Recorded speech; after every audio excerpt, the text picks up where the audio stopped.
Kaixo, zer moduz? Espero dut ondo egotea. Bideo honetan, gonbidapen bat egin nahi dizuet. Gonbidatu nahi zaituztet, 2021-2022 ikasturtean, proiektu batean parte hartzera.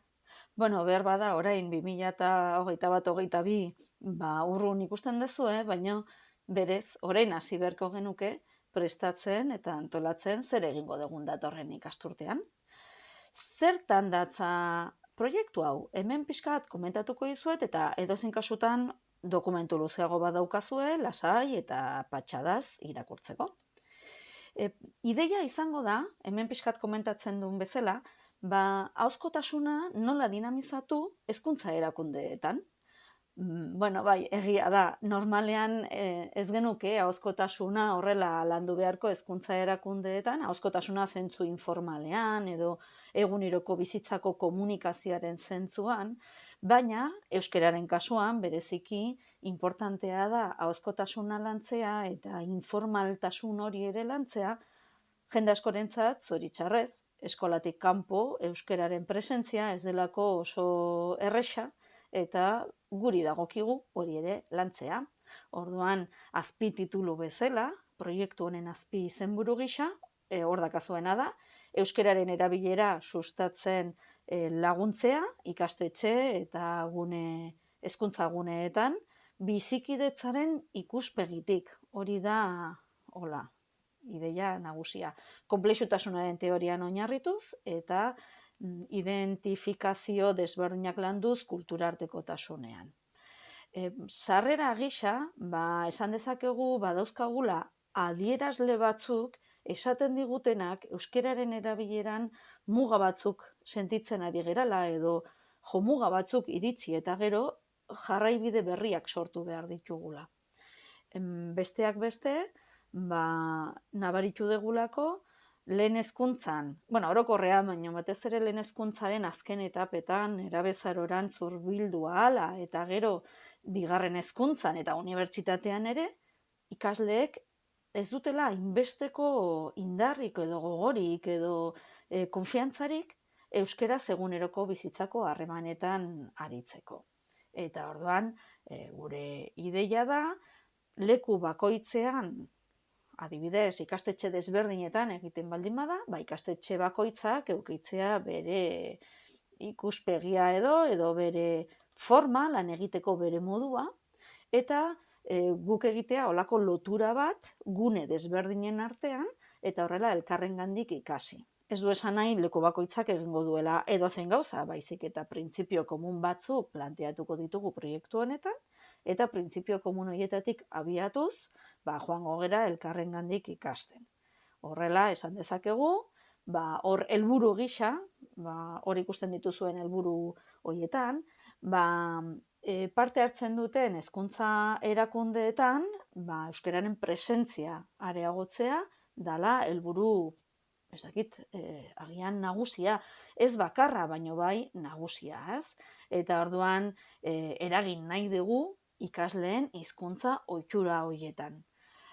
Baina aldi berean, uste dugu, ezin dugula behin eta berriz insistitu euskeraz, hori ja bizitu dugu, eta badakigu ze emaitza ematen dizkigun, emaitza batzuk interesgarriak dira, baina beste batzuekin arazo batzuk ditugu. Horregatik gure ustez, hizkuntz aniztasunaren kontzientzian eragin behar da, saiatu behar dugu adierazten, ez euskerarekiko kontzientzia hutsa, baizik eta hizkuntz aniztasunaren garrantziaren inguruko lanketa bat egin behar dugu, eta esperimentazio bat ere bai. Hori da, pixka bat. Baina aldi berean, ezin dugu euskeraz eguneroko bizitzan, euskeraz komunikatu, ez baditugu tresnak. Eta tresna horiek ere, ikasle batzuek behar dituzte, ez dituztelako. Hori agian oso ezaguna da ideia hau, eta horregatik komenigarria da zehaztea proiektu honetan ze parte hartze mota izan dezakezuen. Parte har dezakezu irakasle gisa, edo hezitzaile gisa, edo ikastetxe oso gisa, edo agian etzera irakasle, baina bai eragile batzuetan adibidez eskolaz kanpoko jarduera bat tutorizatzen dezulako, edo agian ez dezu lan egiten zehazki hezkuntza erakunde batean, baina iruditzen zaizu zure lekutik zer aportatua izan dezakezula, eta horregatik modu horretara pertsona edo erakunde bakoitzarekin hitz egin beharko genuke, jakiteko zein izan daitekeen parte hartze hori. Hor dituzu ez errendatuta, parte hartze mailak daude, pentsatu degulako pertsona batzuentzat nahikoa izan daitekeela jakitea formatiboki, formazioa jasotzea, beste enfoke honen inguruan jakiteko. Baina beste pertsona batzuek implikazio handiagoa izan nahi dezue, ja formazio, hainbeste formazio, agian akzio, ez? Guk formakzio esaten dugu, ez? Formatu, baino akziorako, ez formatu formatzeagatik, ezta? Orduan hor formakzio horretan, hor dituzuen aukeretan, aukera xumeena da, sortzen ditugun eta antolatzen ditugun mintegietan parte hartzea. Eta horretarako ez dezu ezer egin behar, besterik gabe jakiteko noiz diren mintegi horiek, nahi baldin badezu, idatzi posta bat, korreo bat, guri eta korreo horren bitartez abisatuko dizugu noiz diren ekintza hauek, baina ekintza hauek izango dira doakoak eta batzuk segurazki online izango dira eta konektatu besteik ez dezu izango parte hartzeko.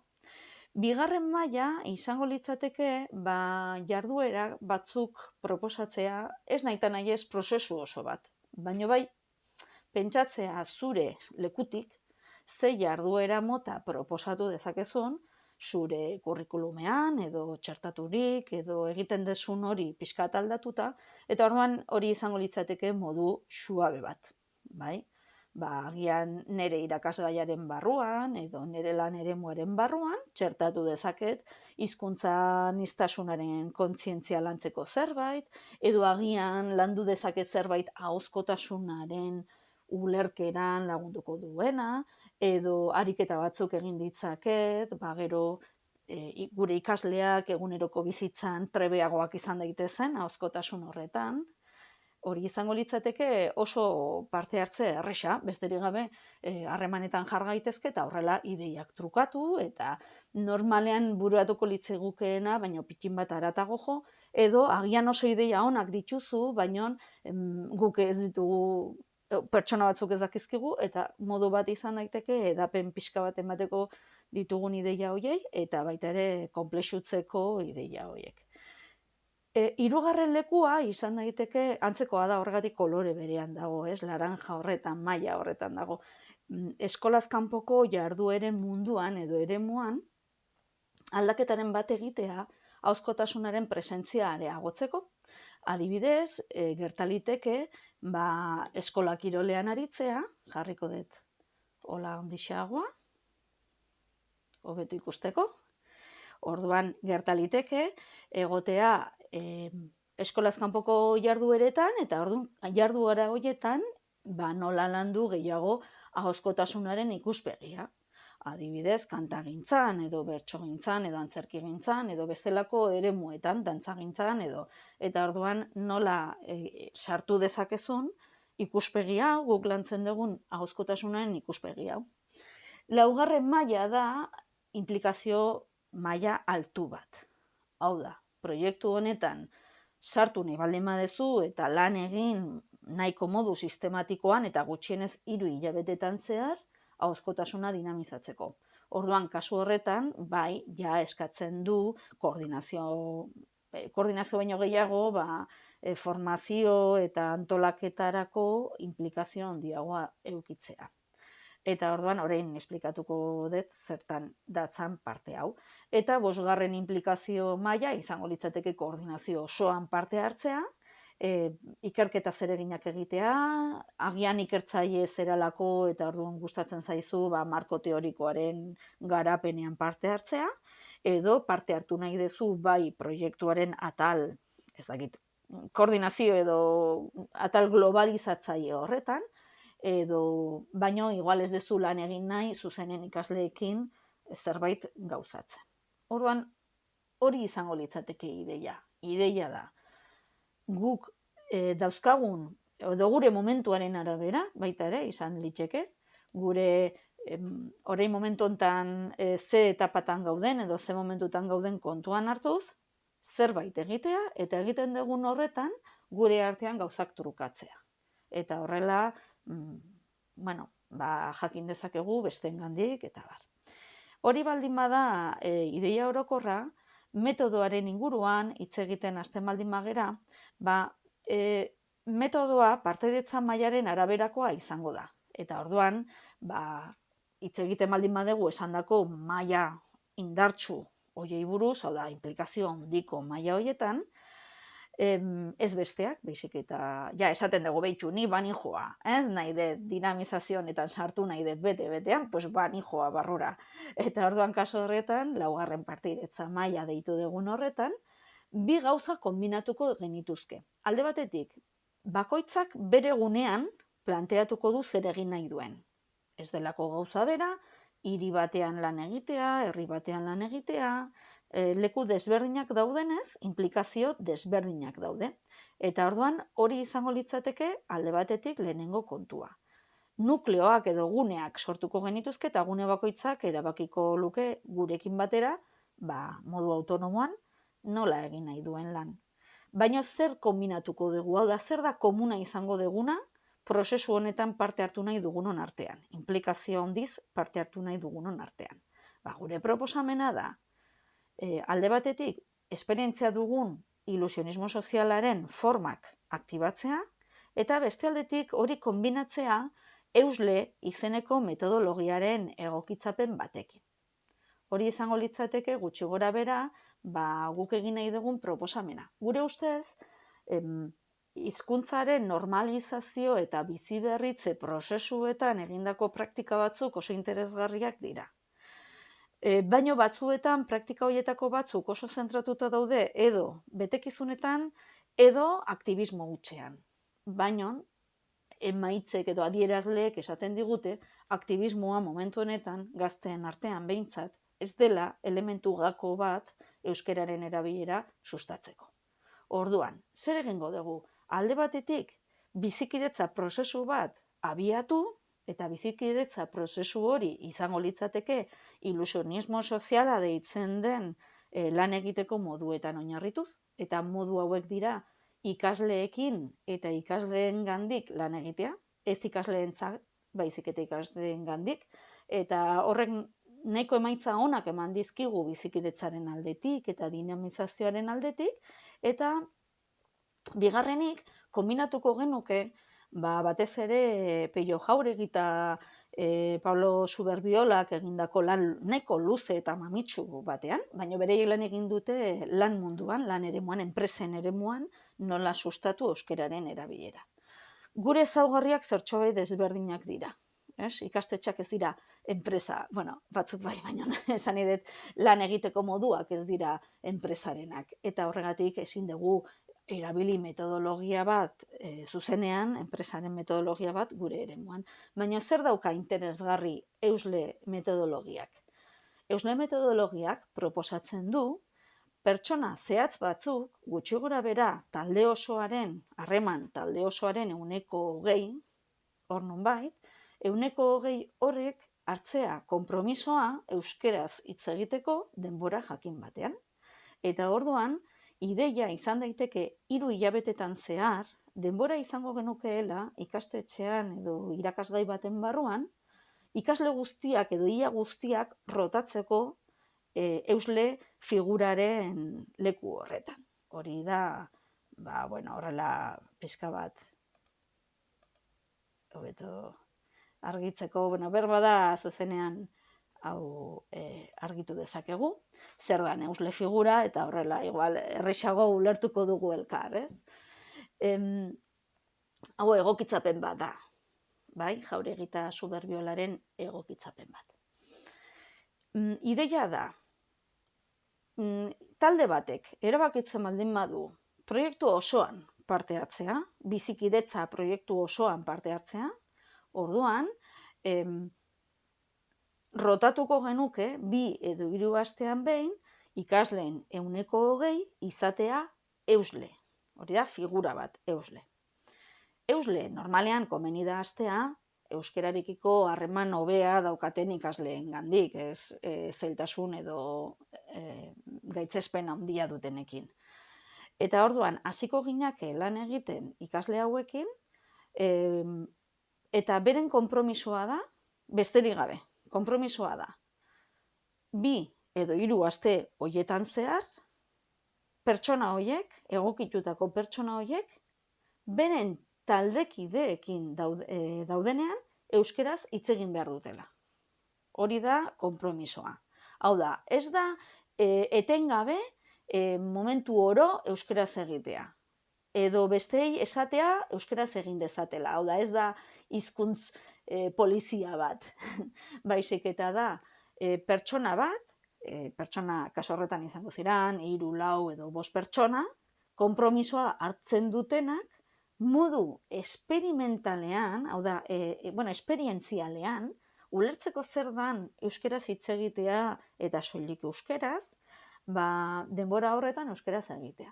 Baina ez leku guztietan, ez beti, baizik eta bere klasekideekin eta soilik klasekideekin dauden denbora horretan. Eta honetan, Jauregita Zuberbiolaren lana oso argia da eta hobeto azalduko genuke, interesatzen baldin bazaizu parte hartzea, hobeto argituko genuke. Hau da, ni baldin banago kafetegian nire klasekideekin, orduan nik euskeraz egin behar dut. Beraiek nahi duten hizkuntza erabiliko dute, baina nik euskeraz egingo dut 2 aste horietan. Eta baldin banago nire klasekideekin eta beste pertsona batzuekin, orduan ez nago derrigortuta euskeraz egitera. Programa honen barruan. Hori izango litzateke pixka bat ideia nagusi edo planteamendu orokorra. Orduan, zein dira gure ikerketa galderak? Gure galdera eragileak, hau da ikerketa mugitzen duten galderak dira. Aldi labur batean pertsona zehatz batzuk euskera hutsean komunikatzeak eragin positiboa du gainerako taldekideen hizkuntza ohituretan?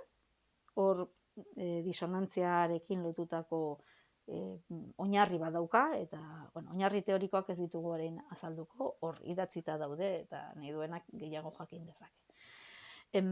Guk esperientzia batzuk baditugu zentzu hontan.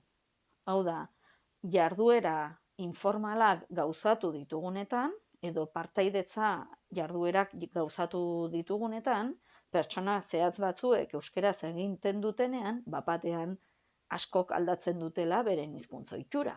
Orduan, susmatzen dugu, agian, baina ez dakigu dan pertsona konkretu batzuk direnean, hau da zehazki pertsona batzuk direnean, ala orokorrean, eta orduan hori jakin nahi genuke.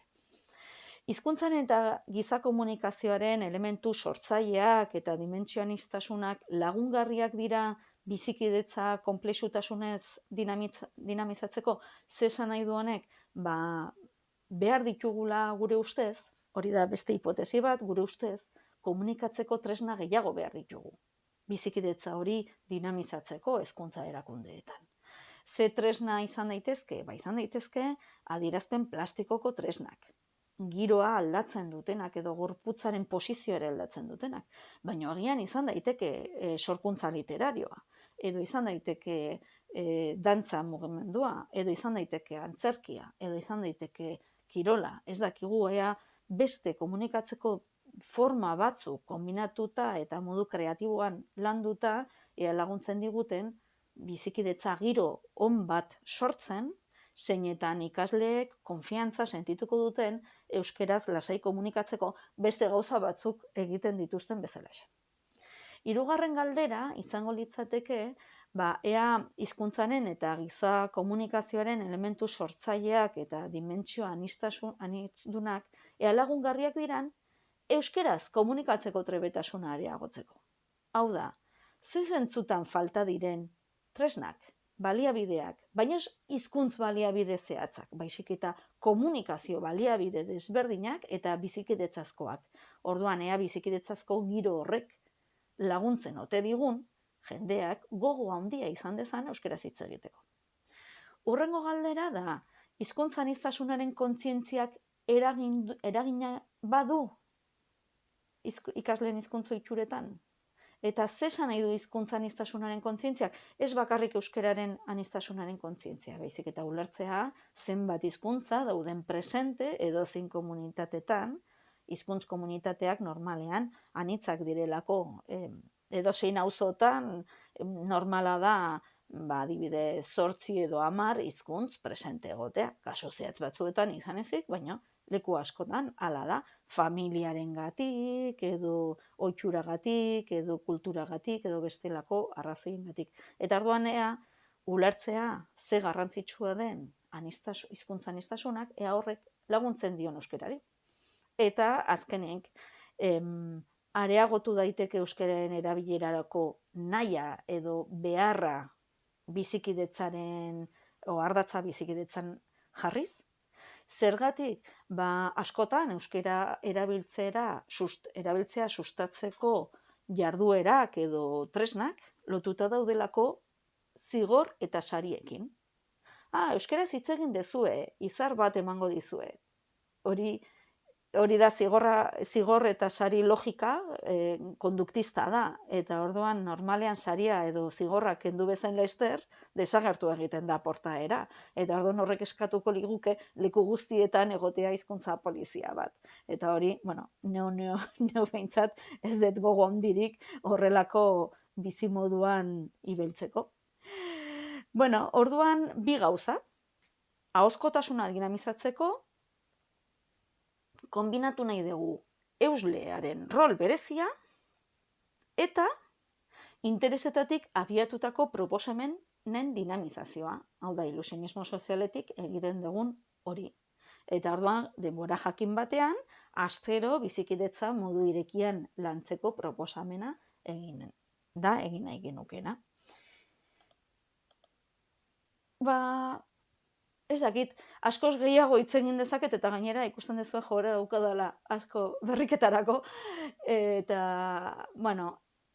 hortxe bertan, bideo honekin batera, daukazuen testuan, daukazue zirriborro osoa deskargatzeko aukera. Dokumentu luzeago bat, gauzako hobeto azaltzen dituena, eta hobeto jakiteko zertan datzan. Baina edozein kasutan, uste dut, interesik izan ezkero, nahiz eta ez euki oso argi zertan datzan, baina gehiago jakin nahi baldin badezu, idatzi jazu. Hori da modurik errexena. Bestela, agian gauza bat dela, bestea dela, igual dokumentua hartu eta igual ez dezu ondo harrapatzen, edo idatzi. Listo, idatzi eta momentu batean geratuko gera eta ikusiko dugu zein dan zure egoera, zein diren zure kezkak, zein diren gureak eta zer egin dezakegun zentzu horretan. Orduan, listo, hortxe uzten dizuet nire korreoa, hortxe dakazu informazioa eta oso ongi etorriak izango zeate. Gogo handia dut zuekin batera gauzak ikasteko eta gauzak trukatzeko, benetan. Agurrengora arte.